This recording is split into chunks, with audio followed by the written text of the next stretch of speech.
안녕하세요. 아산TV 알림이입니다. 어느덧 꽃피는 계절이 찾아왔네요. 보시기 전 구독 부탁드려요.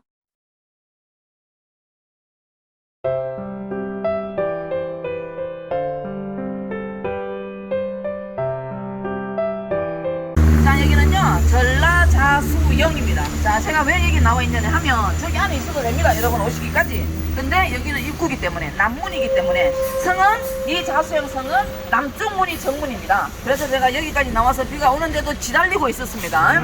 자, 여기가 저기 위치가 남문이고요. 자, 여기에서 들어갑니다. 그러면 제일 먼저 망해루가 나타납니다. 자, 망해루로 가실게요. 여기는 망해루고. 자, 망해를 보시고요. 안쪽으로 들어갈게요. 망해루. 망해루. 자, 망자는 망을 보다라는 뜻입니다. 네. 자, 그러면 망자는 어디를 망을 볼까요? 외구를 보겠죠? 아무래도 맞습니다. 자, 외구의 망을 보는 자리가 망해루. 바다의 망을 보는 자리. 그러면 여기는 외구가 쳐들어오는지를 망을 봤던 자리가 여기예요. 자, 그러면 요 망해루에서 여기를 보면 바로 바다가 있어야 되겠죠. 근데 지금은 바다가 안 보입니다. 바다가 멀리 멀어졌습니다. 자, 일제강점기 들어오면서 전라자수영성은 철저하게 파괴가 됩니다. 그래서 지금 남아있는 거 진난간 하나밖에 남아있는 게 없습니다. 240평의 진난간 바로 뒤에 지금 해체 복원 작업에 들어가 있어서 오늘은 보실 수가 없고요. 사진으로만 보여드리도록 하겠습니다. 자, 일제강점기 들어오면서 전라자수영성의 남문, 그 다음에 해가 지는 서문, 그 다음에 해가 뜨는 동문이에요. 그래서 동쪽으로부터 남쪽에서 서쪽으로 뱅글 돌아서 1.74km의 전라자수영성이 있었습니다. 이 성 안에 이순신 장군께서 1591년도에 2월달에 여기를 부임을 받아갖고 오십니다. 전라자수사로. 자, 그래서 바로 여기는 이순신 장군이 근무하셨던 장소예요. 자수영성 안에 1.74km 아닙니다. 자, 그러면 여기에서 보시면 도로가 만들어져 있죠. 일제강점기 들어오면서 전라자수영성을 반 잘라서 도로를 만듭니다. 그래서 자수영성이 반에 잘려졌습니다. 자, 그러면 자수영의 맥을 이어주자 하여 만든 다리가 저기 위에 있는 다리예요. 자수영 다리입니다. 그래서 지금은 동쪽 문과 남쪽과 서쪽이 하나로 이렇게 이어져 갖고 있습니다. 자, 여기에 남쪽 문, 여기 건축물은 일제강점기 들어오면서 일제가 해수면을 매립을 하면서 건축물이 들어서기 시작했습니다. 그래서 망해류의 의미가 없어져 버렸죠. 왜냐면 바다가 안 보이니까. 안 보이잖아요. 바다가 이 건축물 때문에 바다가 안 보입니다. 그러면 망해류는 의미가 없는 겁니다. 자, 그러면 여기가 아무것도 없었을 때 바로 건너편이 바다입니다.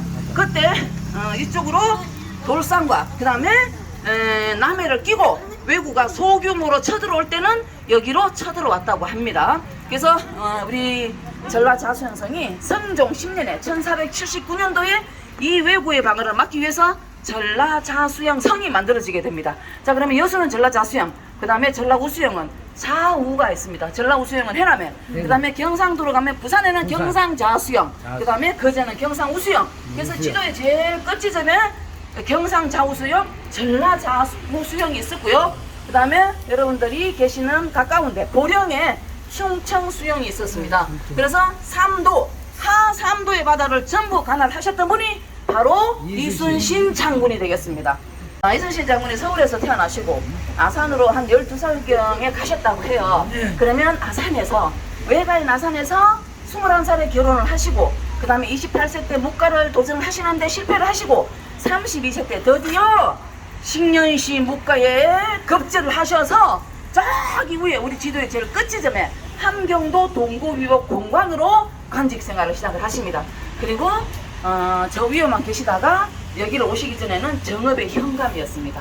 아마도 정읍의 현감 시절이 가장 행복했던 그런 시절이라고 해요. 자, 그리고 나서 거기 2년 계시다가 여기로 오시게 됩니다. 자, 여러분, 여기가 지금 저기 위에 보시는 건축물이 진남관이고요. 지금 있는 진남관은 이순신 장군하고는 전혀 상관이 없습니다. 왜냐하면 1598년도 정유재란 당시 우리 전라도를 굳건하게 그 전에는 지켰는데 정유재란 때 남원성이 무너지면서 전주성이 무너지고요. 순천과 여수가 왜군들의 발에 짓밟힙니다. 그래서 여기는 불타 없어집니다. 그리고 나서 지금 진남관은요, 그 뒤에 1718년도에 이재명 전라자수사가 계실 때 지은 건축물이 300년의 세월이 흐르다 보니까 이렇게 기울어집니다. 그래서 기울어져서 무너지면 안 되잖아요. 그래서 지금 150억 원을 투입을 해서 지금 조금 또 예산이 늘었더라고요. 180억 원을 투입을 해서 지금 해체 복원이 이루어지고 있습니다. 그래서 여기 지금 가설 돛집 안에 240평의 진남관이 해체를 다 하고요. 엊그저께 상냥식을 했습니다. 자, 상냥식을 했다는 거는 이 뼈대가 거의 다 완성이 됐다는 거예요. 뼈대가. 자, 그러면 지붕, 기와만 이으면 됩니다. 자, 그 작업이 워낙 우리가 많은 돈이 투입이 되다 보니까 예산이, 그래서 꼼꼼하게 우리가 숭례문 사태를 겪으면 안 되잖아요. 그래서 아주 꼼꼼하게 지금 짓고 있기 때문에 올해도 아니고 내년에 240평의 국보를, 옛날에는 우리가 국보 304억을 했는데 뒤에 올해부터는 숫자를 다 띄워버립니다. 그래서 그냥 국보고 그냥 보물입니다. 얼마나 좋은지 모르겠어요. 숫자 외우기가 그리 힘들었는데 그래서 그냥 국보입니다. 국보. 그래서 이 국보가요 내년에 24년도에 완공이 되어서 이 웅장한 모습을 우리는 보실 수가 있게 되었습니다. 자, 여기가 왜 불타 없어지냐면 이순신 장군께서 이 바다를 굳건하게 지켰습니다. 남해 바다. 자, 임진왜란이 1592년도에 4월 13일 날 부산포로 쳐들어오면서 부산 진첨사 정발장군 동래부사 송상현이 분전을 해주지만 부산이 뚫리면서 우리는 20일 만에 한양이 정복이 됩니다. 그 다음에 평양성이 2달 만에 떨어지고, 자, 선조임금은 의주까지 가서 명나라한테 구원을 요청을 하면서 명나라가 개입이 되면서 조명연합군, 그리고 얘네들이 왜군들이 남쪽으로 밀리면서 남쪽에다가 외성을 쌓으면서 장기전에 들어가게 됩니다. 그때 당시 이순신 장군은 여기를 굳건하게 지켰습니다. 근데 이 처음으로 쳐들어왔던 고니시 유기나가가요, 이순신만 잡으면 전쟁을 빨리 끝내고 싶은 거예요. 그래서 이순신을 잡기 위한 계략을 짭니다. 요시라라는 이중 간첩을 침투를 시켜서 우리 조정에다가 본국으로 돌아갔던 가토 교마사가 부산으로 다시 쳐들어온다는 정보를 흘립니다. 자, 선조임금은 난리가 났겠죠. 이순신한테 빨리 부산포로 가서 가토 교마사를 잡아와라라는 명령을 내리는데 이순신 장군은 저기 흘린 정보를 믿지를 않았어요. 믿지를 않았으니 안 나갔겠죠. 그래서 잡혀서 의금부로 끌려가십니다.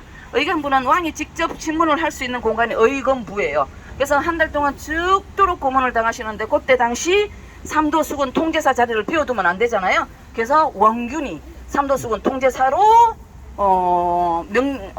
갑니다. 자, 근데 그때 당시 7천량 바다에서 거제 옆이 7천도입니다. 7천도 옆이 7천량 해전, 원균의 7천량 해전에서 우리 조선 수군이 전멸을 하고 맙니다.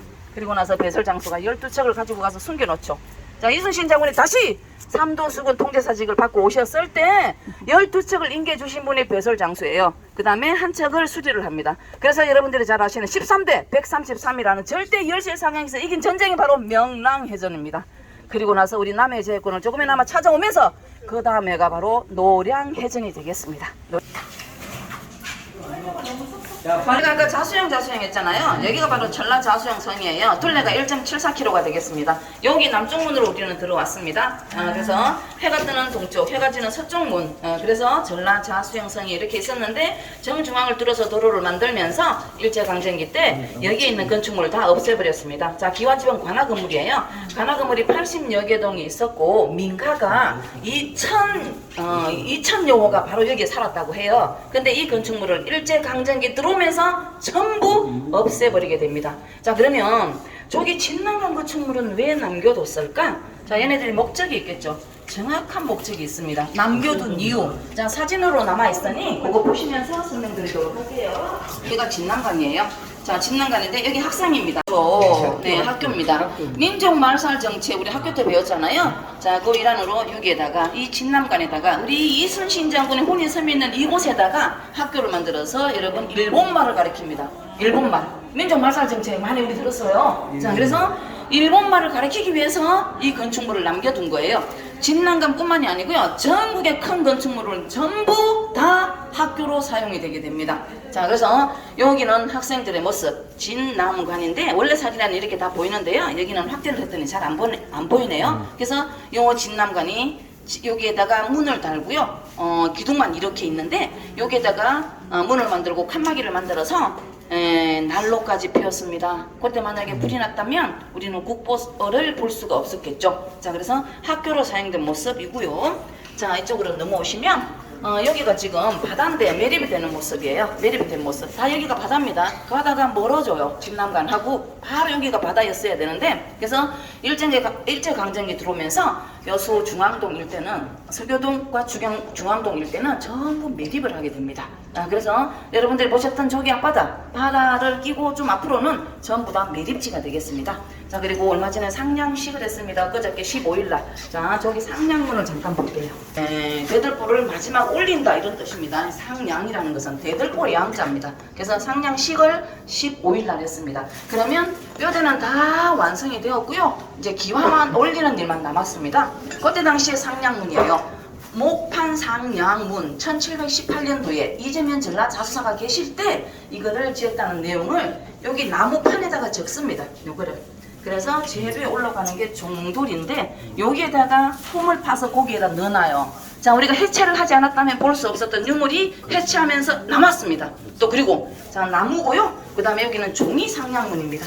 종이 상량문은 1899년도에 한 번 수리가 들어갔다는 뜻이에요. 그 다음에 1965년도에 또 한 번 수리를 했다는 뜻입니다. 자, 그래서 여기는 종이에다가 접어서 이렇게 된 함이 있습니다. 함에 넣어서 그 종돌이 부분을 파서 고기에다가 넣어놨습니다. 그래서 이번에 해체를 하면서 나왔던 유물이 목판 상량문, 종이 상량문, 종이 상량문 세 가지가 나왔습니다. 그래서 계속 해체 작업이 딜레이가 되었었습니다. 이렇게 뼈대가 나오겠죠. 뼈대 밑에 이렇게 기둥이 있습니다.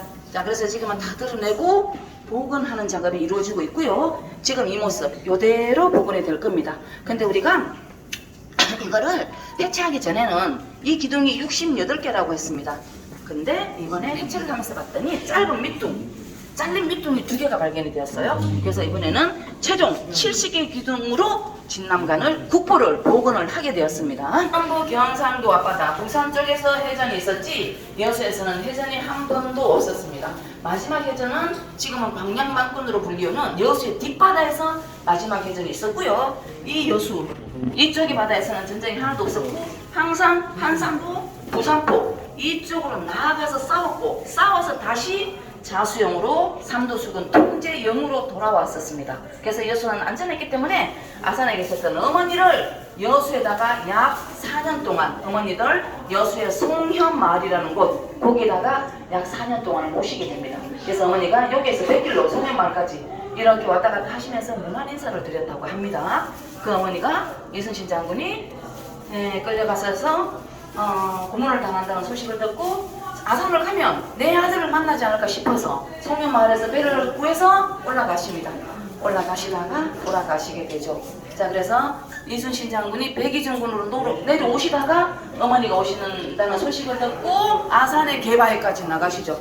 지금은 다시 되어 있더라고요. 거기가 그냥 돌만 이렇게 표시가 되어 있더라고요. 개바에도 나갔는데 어머니가 살아계신 게 아니고 어머니가 돌아가셨어요. 그래서 어머니를 안고 통곡을 하셨다는 내용이 이순신 장군의 난중일기에 나옵니다. 이게 하나밖에 없습니다. 전부 부산이나 경상도 쪽에 외성이 다 있습니다. 그래서 30개의 외성의 흔적을 찾아냈습니다. 그 유일하게 전라도에는 순천의 외성이 하나 있는데 여기에 자 1598년도 8월달에 토요토미 히데요시 전쟁을 일으켰던 히데요시가 죽습니다.